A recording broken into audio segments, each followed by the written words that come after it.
What is going on? Hey, listen, man. Who is that in the back of the restaurant, all right, with that loud ass kid yelling all the time? It's me.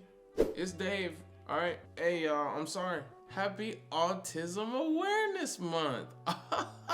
Y'all did not see that coming.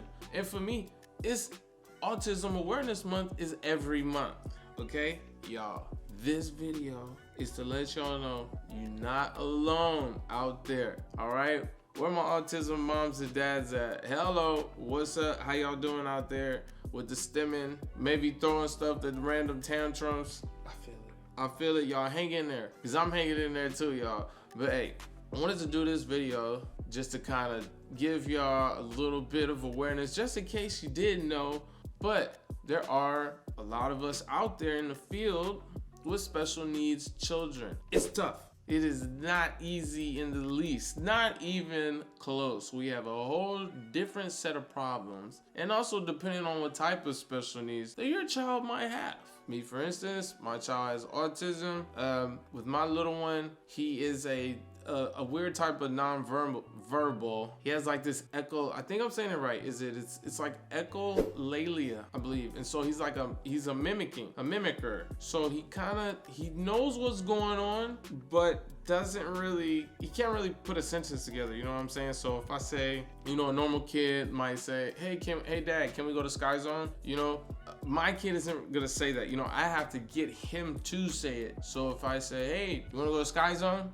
He'll say Sky Zone. He'll kind of say the word on the back end of the sentence instead of up front, right? So just things like that.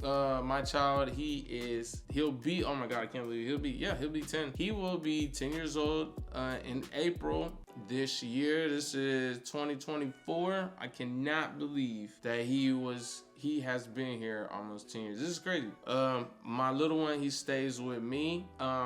His mother is definitely around. She works a lot of hours.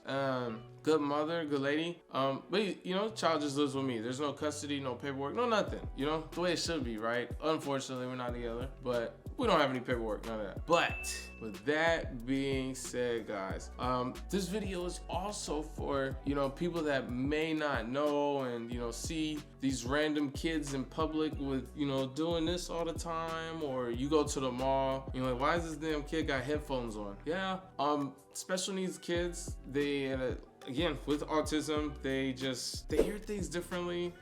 Normal things that might not be loud to you are really loud to them. They have sometimes they have like a hyper type sensitivity to their ears. My son kind of has that. He loves motorcycles. He loves fast cars, anything loud, but he likes to cover his ears. I don't know if like I said, I don't know if it's comforting or it makes him feel comfortable, but that's just a thing.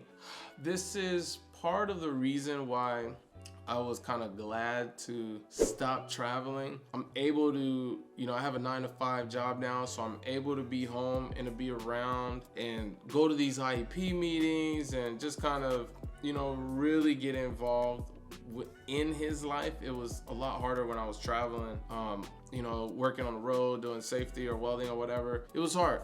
But now that, he stays with me, I'm able to kind of look through and take care of these IEPs and stuff. And also wanted to bring to y'all attention, if you got a special needs child, you got a child with an IEP, I would highly suggest, I found this out myself, didn't know they existed, get an advocate, okay? I know, it sounds super random, an advocate. You can literally Google IEP advocate in any part of the country, and they will come up. What is an advocate? It's like a lawyer for your child. For instance, I was at work, they told me, hey, why don't you get your child an advocate? I'm like, what?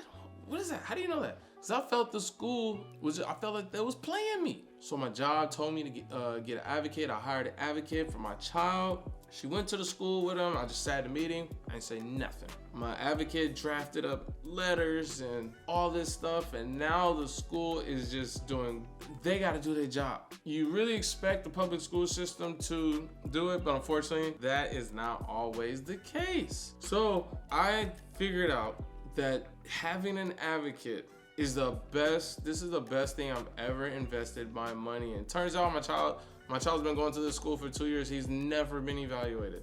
never been evaluated. We came from California. They've been going off of the old IEP, right? But when you go in these meetings, right, the school just, yeah, he's not good. And nope. See, the advocate, they know the buzzwords, they know exactly what to say and advocate for your child. School's not gonna do it, I'm just telling you. So this is part of the things that I deal with on a daily basis. And I wanna let y'all know that you are not alone, okay?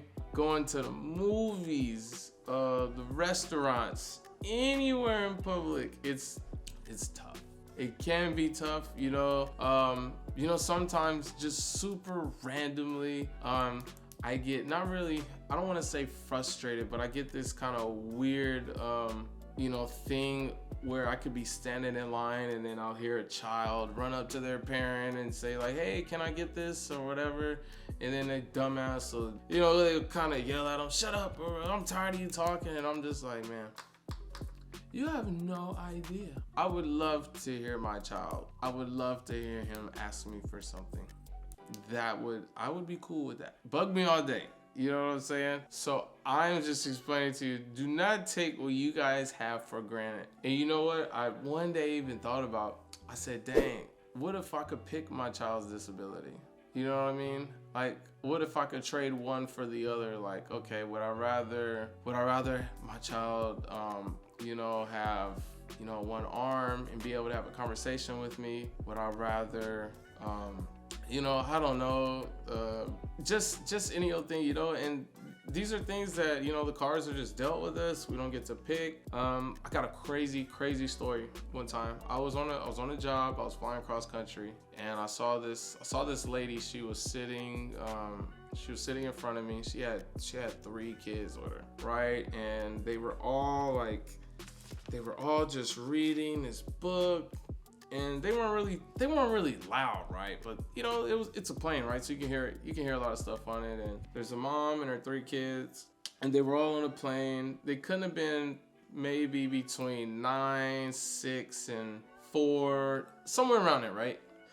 So I think I might have been on there maybe about 2 hours. We get to our destination, and everybody wants to stand up. I never understood that. Just sit the hell down. We're not even at the gate yet, right? So we're all standing up, and I'm behind her, and she's reaching to get her stuff, so they kind of walk out the plane. And when you get through the door, there's a little kind of like a stand-in area where you can wait for your luggage, or not your luggage, but your carry-ons. Sometimes they put it underneath, right? So she's standing there with her 3 kids, and they're waiting for their bags, right? And they're just all talking to each other, and I'm like, dang, man, like that's so cool, man. Like they just kind of get to talk, and I will never forget this. They got their bags, and the mom started breaking out sticks,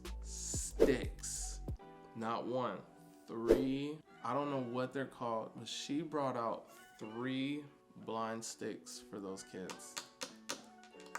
All 3 of those kids were blind, and I didn't know what to say. I just said, dang, my kid can see just fine. He can run around and play, but I could not imagine having 1 blind child, let alone 3. Oh, and I skipped an important part. While we were sitting down, I looked over and I said, oh, that's so cool. Like the kids are reading. And then I noticed, and I said, oh snap, they're reading Braille. I thought it was the one at first. And I thought that dang, she had a blind child.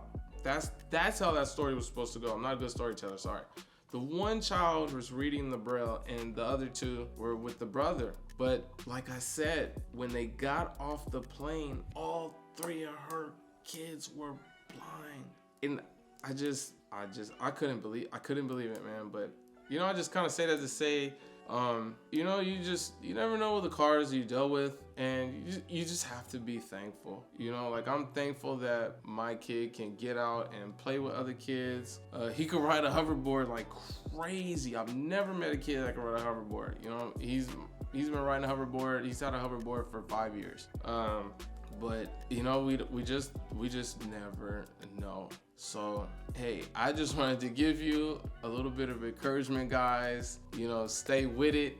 You fathers out there, man, the children, they need you. Mothers, the children, they need you, man. You guys hold it together. Man, our kids depend on us, man. This is why we work overtime. This is why we drive across country. This is why we drive 60 miles a day. Why we, you know, say yes and get up every morning at 4:30, 5:30, some 3:30. This is why we do this for our kids, because they are depending on us, you know. So hey, I hope you guys learned something out of this video. My man, he's in the room sleep right now. I'm a night owl, you know, doing this stuff for y'all. But I'll upload a picture of us together, and you guys stay tuned. I got way more. And hey, your boy Industrial Dave checking out. Holla at you.